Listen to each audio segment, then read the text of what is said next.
Welcome to I Wrote This News. Today is January 14th, 2022. Here's what you need to know to start your day.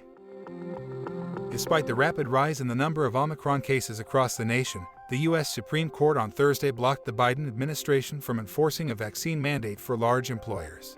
In a modest victory for President Biden, the court allowed a more limited mandate requiring healthcare workers at facilities receiving federal money to be vaccinated. The vote in the employer mandate case was 6-3, with the liberal justices in dissent.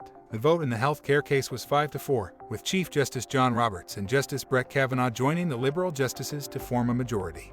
Such mandates are a source of disagreement among many Americans. If you'd like to noodle through what folks are really arguing about when they argue about mandates, check out our partner show I Wrote This podcast. You'll find a link to the relevant episode in today's show notes. The Justice Department escalated its January 6th investigation by bringing seditious conspiracy charges against 11 defendants, including Oath Keepers leader Stewart Rhodes. The Justice Department until now had been careful not to push the idea of sedition. Instead, it has charged defendants with conspiracy to obstruct the congressional proceeding on January 6th. The new indictment brings to light planning the Oath Keepers are accused to have done ahead of the Capitol attack, as they allegedly organized to disrupt Congress' certification of the 2020 election. President Biden's campaign to push new voting rights protections through Congress appeared dead on Thursday. Just hours before the president was scheduled to make his case at the Capitol, Senator Sinema, Democrat of Arizona, took the floor to declare that she would not support undermining the filibuster to pass legislation. The announcement left Biden without an avenue to enact the voting rights measures. Supporters have characterized those bills as vital to preserve democracy in the face of a Republican-led drive to limit access to the ballot box. Republican Senator Roger Marshall of Kansas plans to introduce the Fauci Act after he clashed with infectious disease expert Anthony Fauci at a Senate hearing this week.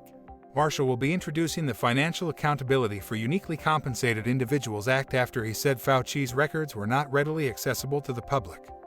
A spokesperson for the senator told The Hill. The move comes after Fauci was caught on a hot mic calling Marshall a moron for not knowing the chief White House medical advisor's financial records were public.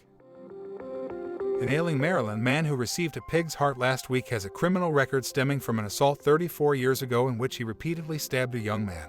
The victim, Edward Shoemaker, spent 2 decades in a wheelchair, paralyzed from the waist down, and suffered numerous medical complications before he died in 2007 at age 40. The revelations have prompted debate about how patients are selected for cutting-edge medical care. The patient, David Bennett Sr., is being closely monitored at the University of Maryland Medical Center after receiving the heart of a genetically modified pig. Bennett was still doing well on Thursday, according to hospital officials. Although there is still no word on its status, we gather that the pig would not be happy. It's time for On This Date in History. On this date in 1954, the Hudson Motor Car Company merges with Nash Kelvinator Corporation, forming the American Motors Corporation. On this date in 1973, Elvis Presley's concert Aloha from Hawaii is broadcast live via satellite and sets the record as the most watched broadcast by an individual entertainer in television history. Celebrating birthdays today are American journalists Nina Totenberg, Maureen Dowd, and Shepard Smith, rapper LL Cool J, actor Jason Bateman, and rocker David Grohl. Happy birthday to them, and to you if this is your birthday.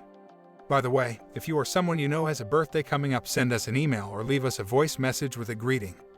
We will be happy to include that in an upcoming show. You'll find the links in the show notes. Today's news was brought to us by the New York Times, CNN, and Wikipedia. If you have a comment or a question about anything you've heard today, or if you have a suggestion, please send us a note at I Wrote This Podcast News, all one word, at thatradioshow.com. That email address one more time is I Wrote This Podcast News, all one word, at thatradioshow.com. One more thing, if this podcast sounds a little funny, that's because it's also an experiment. All of the vocals were generated using AI technology. Hopefully the show will sound different and better as the tech improves and as we improve at using it. I'm Bob Neese, hoping you have an amazing day. We'll get together again soon.